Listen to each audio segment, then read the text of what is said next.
হচ্ছে এবিপি সেই ফন্ট। আচ্ছা, ফিওনা রস। ফিওনা রস যে ভদ্রমহিলা করেছিলেন। ও, এই বাংলাটা ওনাদের করা? এবিপি, হ্যাঁ, আনন্দবাজার পাবলিশার। এখন যেটা ব্যবহার করে সেটাও কি এটাই? এটাকে অনেক মডার্নাইজ করে কারেকশন করে এটা ফার্স্ট প্রিভিউ। এটা হচ্ছে প্রথম ফেজ যেখান থেকে কিনা বইয়ের থেকে ডিজিটালে এলো।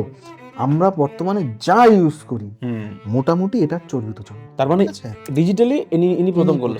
এই ভদ্রমহিলা, এটার নামটা? ব্রিটিশ ভদ্রমহিলা। ব্রিটিশ আচ্ছা, ভদ্রমহিলা। এটা সালটা দেখে বোঝা যাচ্ছে হ্যাঁ, কলকাতা 83। 1983। আচ্ছা, বুঝতে পেরেছি। হ্যাঁ, এই হচ্ছেন ভদ্রমহিলা ফিওনা রস। মানে সেভাবে হাসির মতো শোনাবে, কিন্তু বাংলা ডিজিটাল হরফের জন্মযাত্রী ইনি। বাহ, ইন্টারেস্টিং। এটা লেটার প্রেসে ছিল। এর স্পেসিফিকেশনগুলো বোঝা যাবে, যেহেতু আমার হ্যাঁ। উপর নিচে লাইনের সঙ্গে জড়ানো।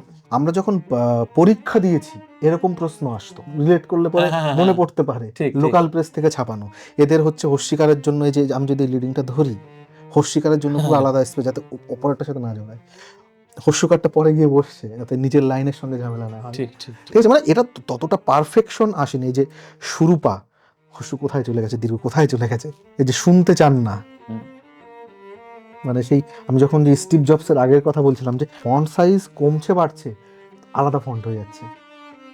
ঠিক আছে, কারণ আমাকে তো ম্যানুয়ালি বসাতে হচ্ছে, ওই দিয়ে ধরে ধরে এক একটা করে রিভার্সে সেই শার্ট বলে ওগুলোকে ধরে তারপর কালিতে ছাপিয়ে দিয়ে হচ্ছে। তখন আমি যদি বলি টাইমস নিউ রোমান, আমি যদি না বলি কত পিটি বা পিকা বা পাইকা বলা হতো ওটাকে 19 12 14-কে।